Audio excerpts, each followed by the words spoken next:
স্বাগতম আরেকটি নতুন ভিডিওতে। এই ভিডিওতে আমরা পদার্থবিজ্ঞান প্রথম পত্র ভেক্টর অধ্যায়ের ময়মনসিংহ বোর্ড 2025 সালে আসা একটি সৃজনশীল প্রশ্ন ব্যাখ্যা সহ সমাধান করব।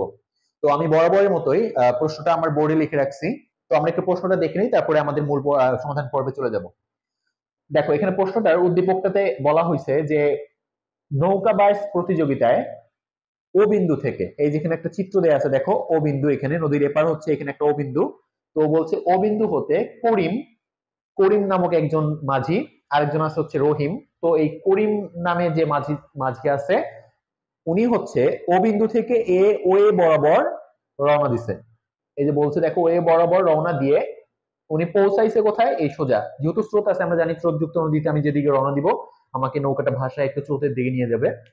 তো সেই জন্য ও এ বরাবর নৌকা রওনা দিছে, বাট নৌকা আলটিমেটলি সে পৌঁছাইছে কোথায়? ওবি বরাবর, মানে বি বিন্দুতে পৌঁছাইছে। এই যে বি বিন্দুতে, এবং পৌঁছাইছে কত বেগে?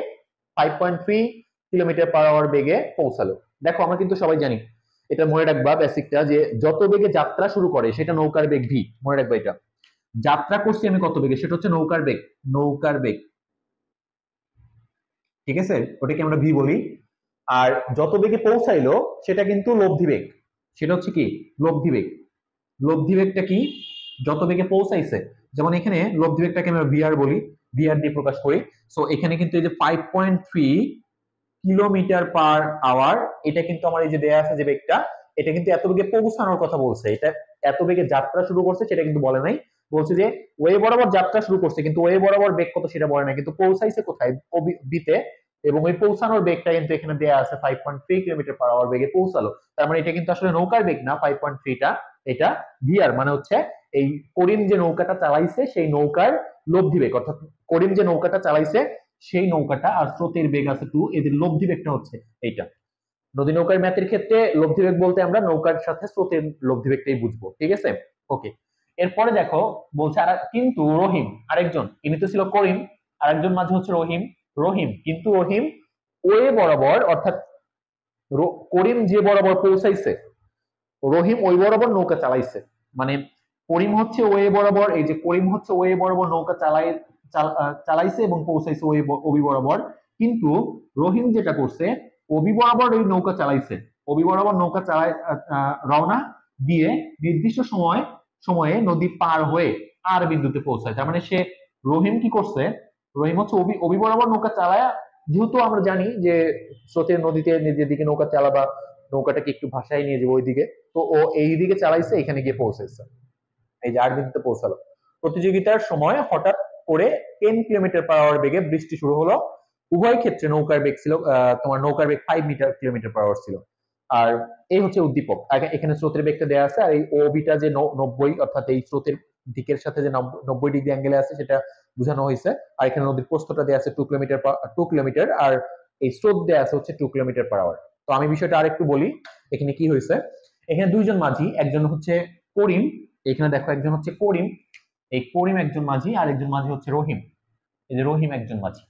এই দুইজন মাঝি উভয়েই নৌকা চালাইছে কত বেগে? উভয়েই নৌকা চালাইছে 5 কিলোমিটার পার আওয়ার বেগে, অর্থাৎ উভয়ের ক্ষেত্রেই ভি এর যে মানটা নৌকার বেগ সেটা 5 কিলোমিটার পার আওয়ার, ঠিক আছে?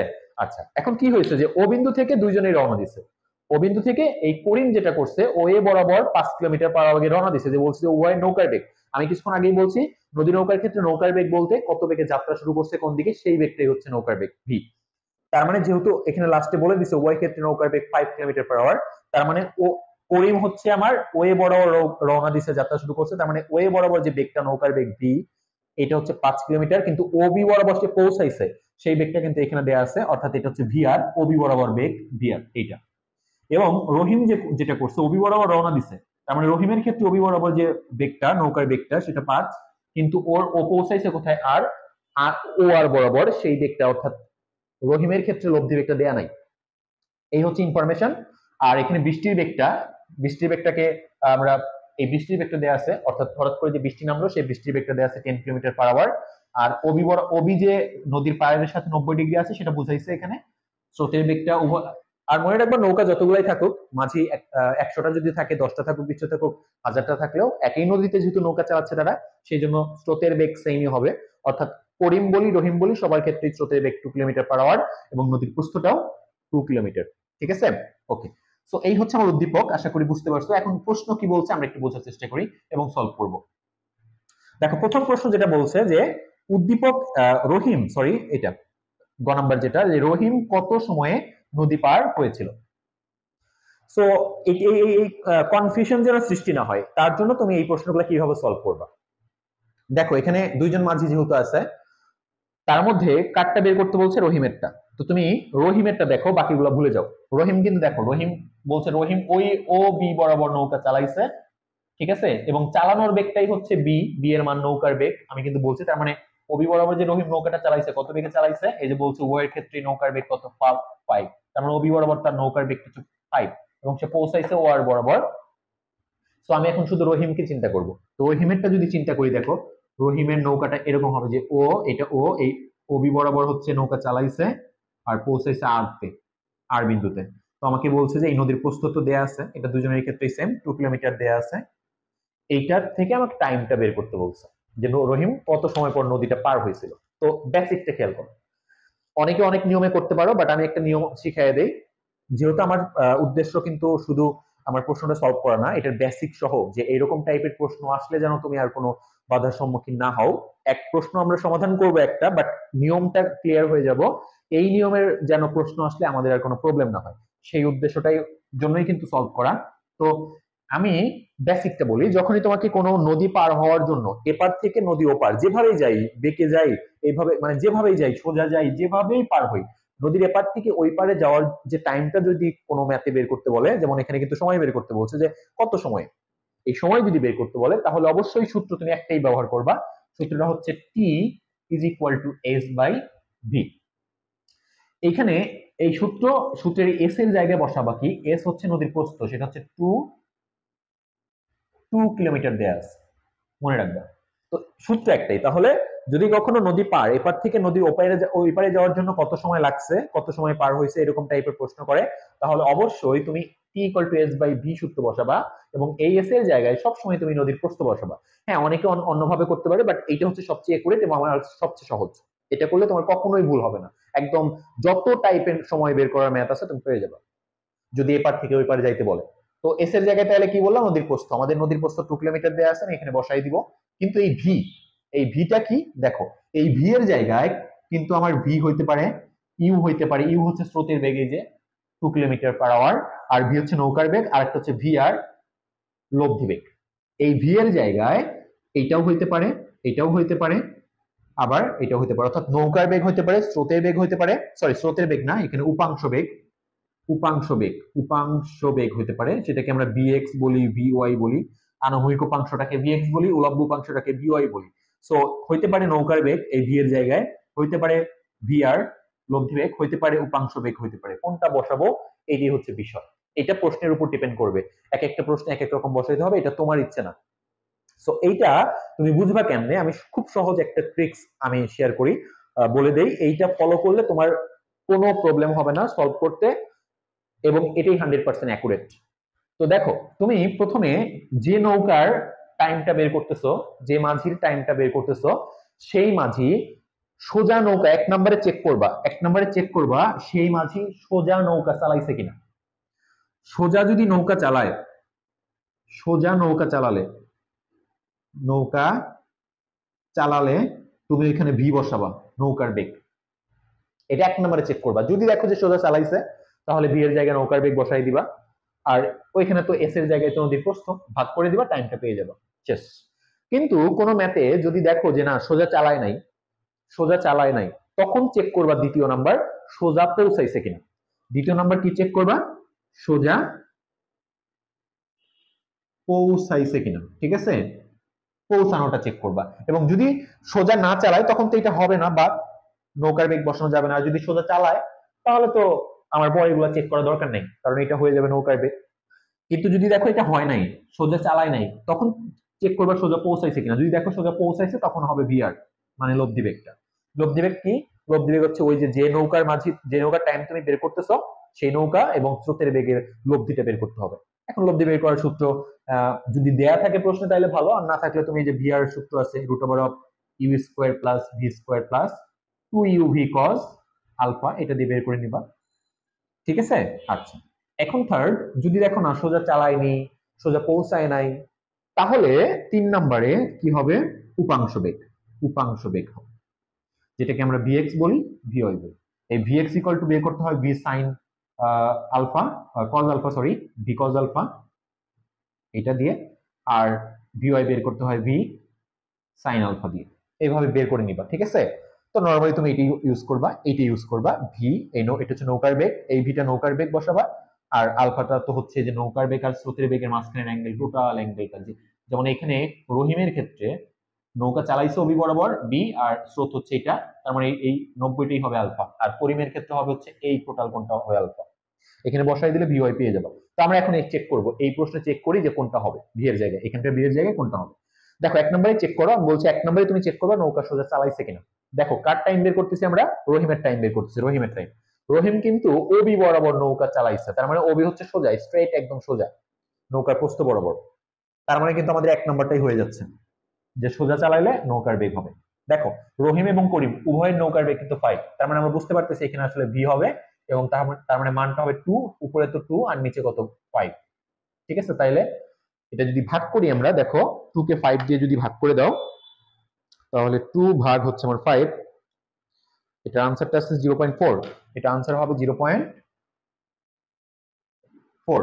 এবং এটার এককটা কি হবে দেখো, যেহেতু উপরে কিলোমিটার এবং নিচে হচ্ছে কিলোমিটার পার আওয়ার, তার মানে এটা আওয়ার হয়ে যাবে, আওয়ার। পরে তুমি চাইলে এটাকে মিনিট করতে পারো, মিনিট করলে এটাকে 60 দ্বারা গুণ করবা, তুমি আওয়ারেও রাখতে পারো, কোনো প্রবলেম নাই, তুমি চাইলে মিনিট করতে পারো, মিনিট করলে 60 দ্বারা গুণ করবা, 60 দ্বারা গুণ করলে 24 মিনিট সময় লাগতেছে, 24 মিনিট। এটা হচ্ছে সবচেয়ে অ্যাকুরেট, এটা হচ্ছে আমার আনসার। তার মানে আমরা কিন্তু রহিম এই নদীটা কত সময় পার হবে সেটা কিন্তু পেয়ে গেছি, এবং বেসিক সহজে বোঝানোর চেষ্টা করছে, আশা করি বুঝতে পারছো। তারপরে যদি কোনো সমস্যা থাকে তাহলে অবশ্যই কমেন্টস করে দিও, আমি চেষ্টা করবো বুঝিয়ে দেওয়ার জন্য, ঠিক আছে? আর যদি কোনো তোমার কোনো টপিক প্রয়োজন পড়ে, এই টপিকের উপর ক্লাস লাগবে, তাহলে সেটা আমাকে বলে দিও, আমি চেষ্টা করবো সেই ক্লাসের টপিকের উপরে সুন্দর করে ক্লাস নেওয়ার জন্য। এবং আমি যে সিস্টেমে সলভ করাচ্ছি, তোমরা যদি এভাবে বুঝে বুঝে প্রত্যেকটা চ্যাপ্টারের, আমি এই কথা অনেক ভিডিওতে বলছি, তোমরা যদি এরকম বুঝে বুঝে একটা চ্যাপ্টারের 20 থেকে 25টা প্রশ্ন একদম বেসিক সহ, এটা হইলো কেন, এটা ওইভাবে হইলো কেন, এটা এইভাবে হইলো না কেন, সবকিছু বুঝে যদি ক্লিয়ারলি একটা প্রশ্ন সলভ করতে পারো, তাহলে একটা চ্যাপ্টারে 20 থেকে 25টা প্রশ্ন সলভ করলে দেখবা যে ওই চ্যাপ্টারের 80 to 90% তোমার ওকে হয়ে গেছে, অ্যাটলিস্ট 80% তোমার ওকে হয়ে যাবে, আর দ্যাটস এনাফ। ঠিক আছে? এইভাবে প্রিপারেশন গুলো নিতে হয়। আমরা যেটা করি সলভ করি, কিন্তু বুঝে এটার যে অন্যভাবে হইলো না কেন, বা কেন হইলো, ওইটা হইলো না কেন, এইভাবে করি না, এইভাবে করার চেষ্টা করবো। ঠিক আছে? তো যাই হোক, আমরা পরবর্তী প্রশ্নটা সলভ করব, ঘ নাম্বার। দেখো ঘ নাম্বার প্রশ্নটা কি বলছে, আমি এখানে কখটা দেখাচ্ছি না, শুধু গ ঘ দেখাচ্ছি, কারণ গ আর ঘই হচ্ছে মেইন। দেখো এখানে বলছে উদ্দীপক অনুসারে করিমকে, আগের বার তো রহিম ছিল, করিম হচ্ছে এইদিকে চালাইছে ওয়ে বরাবর, পৌঁছাইছে ওবিতে, এই করিম। উদ্দীপক অনুসারে করিমকে বৃষ্টি থেকে রক্ষা পেতে হলে কত কোণে ছাতা ধরতে হবে, গাণিতিকভাবে ব্যাখ্যা করো। তো দেখো ছাতা ধরার ম্যাথ গুলা কিন্তু আমরা এইভাবে করি, tan theta is equal two তোমার হচ্ছে যে ব্যক্তির বেগ ডিভাইডেড বাই বৃষ্টির বেগ, এটা হচ্ছে আমরা সলভ করি, বৃষ্টির বেগ। এটা কিন্তু শর্টকাট, ঠিক আছে? এখান থেকে থিটাটা বের করবো, এই থিটাই হবে হচ্ছে কত কোণে ছাতা ধরতে হবে, খুব সহজ। এখন এখানে বিষয় আছে, দেখো বৃষ্টির ম্যাথগুলো তুমি যত ধরনের ম্যাথ তোমাদের এইচএসসি লেভেলে আসে বৃষ্টির ম্যাথের ক্ষেত্রে, ছাতা ধরার ম্যাথগুলোর ক্ষেত্রে, সেখানে দুইটা টাইপের ম্যাথ আসে, একটা হচ্ছে বাতাস থাকা অবস্থায়, আর একটা হচ্ছে বাতাস না থাকা অবস্থায়। তো অবশ্যই তুমি দেখে নিবা এখানে বাতাস আছে কি নাই। বাতাস থাকলে একরকম হবে, একটু ডিফিকাল্ট হবে, একটু একরকম হবে, আর বাতাস না থাকলে আরেক রকম হবে। দেখো তো পুরো উদ্দীপকটা পড়ে দেখো, কোথাও বাতাসের কথা বলা আছে? আমরা এখানে ব্যক্তি বলতে ওই রহিম করিম বা তার নৌকার বেগটাকে বুঝবো। হ্যাঁ, অনেক সময় এখানে নৌকায় করে ব্যক্তিতে যাচ্ছে, অনেক সময় সাইকেলে যায়, সাইকেলের বেগটাই হচ্ছে ব্যক্তির বেগ হবে, অনেক সময় পায়ে হেঁটে যায়, তো ওই হাঁটার বেগটা হবে ব্যক্তির বেগ। আর বৃষ্টির বেগ তো দেয়া আছে প্রশ্নে, দেখো বৃষ্টির বেগটা হচ্ছে 10 কিলোমিটার পার আওয়ার দেয়া আছে। এখন ব্যক্তির বেগ, এখানে একটু কনফিউশন তৈরি হতে পারে, এই ম্যাথটা খুবই ছোট, দেখো কিন্তু 4 মার্ক, এই বোঝাটাই হচ্ছে দরকার। সায়েন্সের স্টুডেন্টদের ক্ষেত্রে মার্ক তোলা খুবই সহজ, বাট তোমাকে বুঝতে হবে, সঠিক অ্যাপ্লাইটা করতে হবে। এলোমেলো করে আসলে ওই বাংলা বা ইতিহাসের মতো করে তুমি কিছু একটা লিখে আসলা, 1-2 হলেও পাবা, ব্যাপারটা এরকম না। সায়েন্সের ক্ষেত্রে কিন্তু তোমাকে অ্যান্সারটা করে আসতে হবে অ্যাকুরেটলি। তো যাই হোক, আমরা ব্যক্তির বেগ, ফার্স্ট অফ অল আমি তো বললাম দুইটা ক্যাটাগরির ম্যাথ আসে এখান থেকে, এবং এই দুইটা ক্যাটাগরির বাইরে কোনো ম্যাথ আসে না। একটা হচ্ছে বাতাস থাকা অবস্থায়, আর একটা বাতাস না থাকলে। বাতাস থাকলে একরকম করতে হবে, না থাকলে একরকম করতে হবে, একটু ডিফারেন্ট আছে। তো আমরা পুরো উদ্দীপকে কিন্তু কোথাও দেখতে পাচ্ছি না যে বাতাসের কথা বলা আছে। তার মানে এখানে বাতাস স্থির আছে, বাতাস প্রবাহমান নাই, বাতাসের বেগ নেই। তার মানে বাতাস না থাকা অবস্থায় করতে হবে। এখন দেখো, বাতাস না থাকা অবস্থায় ব্যক্তির বেগটাকে আমরা, এখানে একটা বিষয় হচ্ছে ব্যক্তির বেগ কোনটা। এখানে তোমাদের কনফিউশন তৈরি হতে পারে যে যেহেতু করিম ওয়ে বরাবর নৌকা চালাইছে এবং চালানোর বেগটা 5, বলছে উভয়ের ক্ষেত্রেই নৌকার বেগ কত, 5। আমরা কিন্তু বলছি যে যেদিকে নৌকা চালায় সেটাই হচ্ছে নৌকার বেগ। আর পৌঁছাইছে কত বেগে, ও এ বরাবর কত বেগে পৌঁছাইছে, 5.3। এখন তুমি এই তার মানে তোমার মধ্যে কনফিউশন তৈরি হতে পারে, করিমের বেগটাকে আমি 5 ধরবো নাকি 5.3 ধরবো। তোমার ভিডিওটা পজ করে তোমার চিন্তা করো কোনটা ধরবো। হ্যাঁ, কমেন্টে বলে দিও কোনটা ধরবা, আমি বলে দেই। এখানে অবশ্যই 5.3 ধরবা, অনেকে 5 ধরতে পারে, ভুল হবে। অবশ্যই 5.3 ধরবা, কারণ আমি তোমাকে বলি যে এই 5টা হচ্ছে নৌকার বেগ, ওই বরাবর চালাইছে, কিন্তু পৌঁছাইছে কোন বরাবর। আমরা বেসিক্যালি নৌকাটা দেখতে পাচ্ছি কোন দিকে। আমরা যদি একটা বস্তুর উপরে একাধিক ভেক্টর প্রয়োগ করি, আমরা কিন্তু বস্তুটার উপরে দেখতে পাই কোনটা কার্যকর, কোনটা লব্ধিটা, অর্থাৎ সবাই মিলে যেটা। এই নৌকার উপরে এই যে নৌকার যে বেগটা চালাইছে, করিম যে চালাইছে 5 কিলোমিটার, এটা কিন্তু আসলে অ্যাপ্লাই হয়েছে, কিন্তু আসলে আমরা দেখতে পাচ্ছি কিন্তু লব্ধি বেগটা, অর্থাৎ 5.3টা দেখতে পাবো। আলটিমেটলি নৌকাটা পৌঁছাইলো এখানে, আমরা লব্ধিটাই সবসময় আমরা দেখতে পাই, ওইটাই হচ্ছে কার্যকর আসল ইয়াটা, ঠিক আছে। ওইটা দিয়েই কিন্তু আমরা ক্যালকুলেশন করবো। সো এখানে কিন্তু অবশ্যই এই নৌকার বেগটা বসানো যাবে না, লব্ধি বেগ বসাতে হবে ব্যক্তির বেগ হিসেবে। এই বিষয়টা হচ্ছে এখানে ট্রিক্স। সো অবশ্যই এই যে পরিমের ক্ষেত্রে লব্ধি বেগ দেওয়া আছে, ব্যক্তির বেগটা, এই লব্ধি বেগটা ব্যক্তির বেগ জায়গায় বসাবো, এক বৃষ্টির বেগটা হচ্ছে এই যে 10 কিলোমিটার দেওয়া আছে। সো আমরা যদি এখান থেকে tan theta is equal two, উপরে হচ্ছে তোমার 5.3, নিচে হচ্ছে কত 10 বসায় দেই, তাহলে এখান থেকে কি পাচ্ছি, tan থিটা ইকুয়াল টু 5.3, এটাকে যদি আমরা 10 দিয়ে ভাগ করি তাহলে কত হবে দেখো, 0.53 হবে। 5.3 ভাগ হচ্ছে 10, সো এটা হচ্ছে 0.53, এটা হচ্ছে 0.53। এখান থেকে theta equal to tan inverse 0.53, এটার আনসারটা কত আসবে দেখো, যদি আমরা ইনভার্সটা করে দেই, যে শিফট tan আনসার, এটা কিন্তু পাচ্ছি 27.92 ডিগ্রি, 27.92 ডিগ্রি। অর্থাৎ আমরা আমরা এইটার সাথে যে এইখানকার সাথে, মানে ব্যাপারটা এরকম, রহিম তো এই দিকে চলে যাচ্ছে, এটা যদি নদী হয় তাহলে তো এই দিকে যাচ্ছে, আর বৃষ্টি পড়তেছে হচ্ছে এই লালটা, এই বরাবর। ছাতাটা ধরতে হবে হচ্ছে, দেখো এটা হচ্ছে, এটা ধরো নদীর এই পার বরাবর সে যাচ্ছে, বৃষ্টি পড়তেছে এইরকম। তো ছাতাটা ধরতে হবে যে ব্লুটা, এই কোণটা হচ্ছে আমরা পেয়ে গেলাম, এই কোণটা হচ্ছে আমরা পেয়ে গেলাম 27.92 ডিগ্রি পেয়ে গেছে এইটা। অর্থাৎ উলম্বের সাথে, অর্থাৎ বৃষ্টি যেদিকে, তুমি এখানে লাস্টে লিখে দিবা এই কোণটা অবশ্যই কিন্তু আমরা এই যে নিচে কাকে রাখছি, বৃষ্টিকে রাখছি, তো বৃষ্টির দিকের সাথে অ্যাঙ্গেলটা পাইছি। সো আমরা বলবো বৃষ্টির দিকের সাথে বা উলম্বের সাথে, বৃষ্টি তো সবসময় উলম্ব বরাবর পড়ে, তো উলম্বের সাথে 27.92 ডিগ্রি কোণে ছাতা ধরতে হবে, তাহলে সে বৃষ্টি থেকে রক্ষা পাবে। ওকে, সো এই হচ্ছে বিষয়টা। আর যদি বাতাসের কথা এখানে বলতো তাহলে একটু ডিফারেন্টলি ক্যালকুলেশন করতে হইতো, তখন একটু ডিফারেন্ট হইতো। সো আশা করি বুঝতে পারছো। তারপরে যদি কোনো প্রবলেম হয় তাহলে অবশ্যই কমেন্ট সেকশনে কমেন্টস করে দিও, এবং দেখা হচ্ছে পরবর্তী কোনো একটা ভিডিওতে। সেই পর্যন্ত সবাই ভালো থাকো, আল্লাহ হাফেজ।